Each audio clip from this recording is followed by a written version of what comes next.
Bueno, vamos a continuar ahora con la explicación de lo que ocurre durante el llamado primer militarismo. Vamos a ver los diversos gobiernos que se suceden a lo largo de estos años. En 1827 es elegido el general José Lamar, presidente del Perú, es el primer presidente constitucional de la historia peruana. Él va a gobernar entre 1827 y 1829, como ustedes pueden ver ahí en la práctica. Algunos de los hechos más importantes de su gobierno son, ustedes tienen en primer lugar que va a aplicar medidas para proteger en este caso la producción y el mercado peruano, ¿no? Fundamentalmente de la llegada de mercancías del exterior, ¿no? En ese sentido su gobierno es un gobierno en términos económicos proteccionistas, y por otro lado va a promulgar la Constitución del año 1828, una constitución de carácter liberal que va a reemplazar la Constitución del año 1826, que había promulgado en su mandato aquí en el Perú Simón Bolívar, conocida como la Constitución, en este caso vitalicia. Durante su gobierno es que se van a dar dos guerras en este caso, ¿no? Va a haber una guerra con Bolivia, una guerra que el Perú en ese sentido la va a ganar. La guerra con Bolivia es una guerra que fundamentalmente tuvo como motivo la presencia de las tropas de la Gran Colombia en ese país, ¿no? Hay que recordar que en el contexto de fines de los años 20 del siglo XIX, en términos geopolíticos, hay dos naciones que de alguna manera están en permanente tensión, lo que es en esos momentos Colombia, ¿no? Y por otro lado lo que es en este caso el Perú. Hay que precisar aquí, hago una segunda precisión, que si bien estamos acostumbrados a denominar a lo que hoy día es el Ecuador, Venezuela y Colombia, la Gran Colombia, en realidad el nombre oficial de esa nación era simplemente Colombia y aglutinaba en esos momentos a esas tres naciones. Posteriormente, esa nación se va a dividir y van a aparecer tres naciones, ¿no? Y Colombia va a quedar justamente con el nombre de Colombia. El tema es que históricamente, para diferenciar esa Colombia que contiene tres países y la Colombia posterior que tiene un solo país, es que se va a llamar a la primera la Gran Colombia, pero en realidad no tiene oficialmente ese nombre. ¿Ya? Esa precisión es importante hacerla. Volviendo al tema del gobierno de Lamar, lo que ocurre es que la guerra con Bolivia se inicia justamente por la presencia de tropas de la Gran Colombia dirigidas por Sucre en ese país, que desde el punto de vista peruano de alguna manera eran vamos a llamarlo así, eran un peligro para el equilibrio geopolítico de América Latina. Es entonces que el general Gamarra, en esos momentos prefecto del Cusco, va a iniciar acciones contra territorio boliviano y luego de algunos meses, digamos, de conflicto, finalmente va a obligar a los bolivianos a expulsar a las tropas de la Gran Colombia, con lo cual se va a dar por satisfecho el Perú, digamos, en esta guerra. Esa guerra tuvo por consecuencia que de alguna manera colocó en el primer lugar de la política peruana justamente a Gamarra.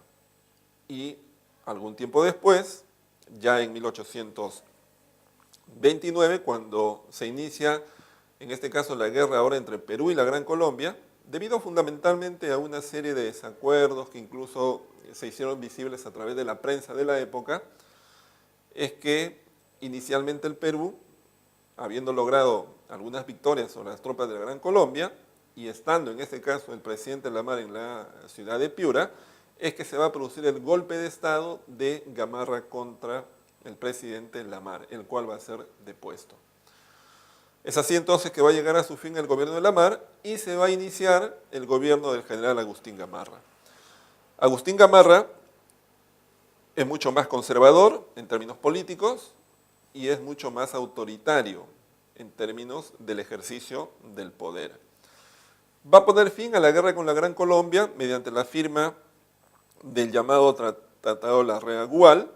Ese tratado es importante porque es el documento en el cual la Gran Colombia reconoce que Tumbes, Jaén y Mayna son territorio peruano y en contraparte el Perú reconoce que Guayaquil forma parte de la Gran Colombia. Ese tratado será un tratado que se tomará como referente en los posteriores acuerdos entre el Ecuador y el Perú. Sin embargo, la situación política de Gamarra tampoco es sencilla. Es un gobierno que va a enfrentar en realidad bastante oposición dentro del Congreso peruano, ¿no?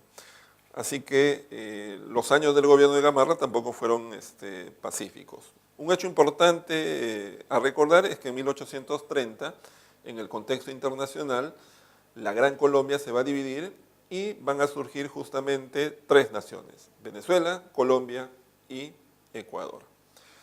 En 1833 llega a su fin el gobierno de Gamarra, se convocan elecciones y esas elecciones traen como triunfador a alguien que Gamarra había patrocinado políticamente, que es el general Luis Orbegoso. Se inicia entonces el gobierno del general Orbegoso entre 1833 y 1835. El gobierno de Orbegoso es un gobierno que va a enfrentar una gran cantidad de revueltas, rebeliones para sacarlo del poder, ¿no? Incluso un partidario suyo, el general Pedro Bermúdez, se va a enfrentar en este caso a Orbegoso. En ese sentido, por ejemplo, acá se menciona la guerra civil del año 1834 contra los conservadores y el abrazo de Maquinguayo. Este acontecimiento es algo relativamente anecdótico, ¿no? El general Bermúdez se rebela contra Orbegoso, finalmente parte de las tropas de Orbegoso, dirigidas por el entonces mayor Echenique, deciden más bien plegarse a las tropas de Orbegoso, ¿no? Y en la práctica, digamos, ante la batalla simplemente hay un cruce de abrazos, por eso que se le da esta denominación. En realidad lo que habría que recordar aquí es que esta rebelión de Bermúdez finalmente fracasa y Orbegoso continúa en el poder. Pero va a enfrentar en realidad una gran cantidad de otros intentos de golpe de Estado hasta que finalmente en el año 1835 el joven general Felipe Santiago Salaverry logra derrotar a Orbegoso y toma el poder.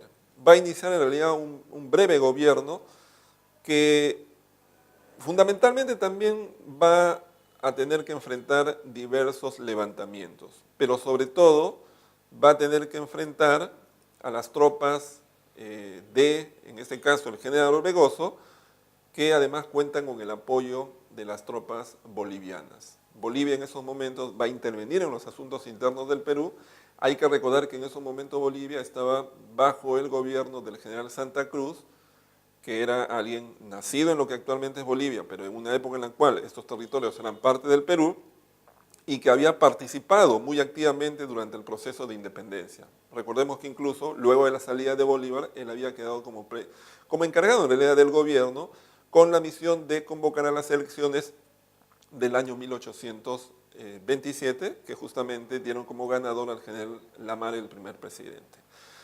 Entonces, un poco en esta compleja situación política de nombres, países, acontecimientos, es que la coyuntura política del Perú es bastante compleja. En 1835 hay un clima de inminente guerra civil, los diversos caudillos, Gamarra, Salaverry, Orbegoso, en este caso Santa Cruz, representando a las tropas de Bolivia, se van a enfrentar.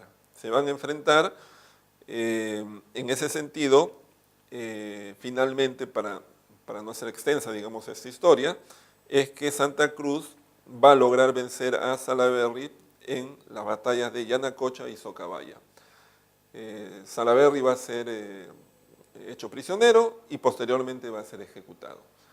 Al ser ejecutado Salaverry, se va a generar una situación de vacío de poder, ya que Orbegoso tenía compromisos, digamos, asumidos con Santa Cruz, y en la práctica, en realidad, el poder militar está en manos de las tropas bolivianas.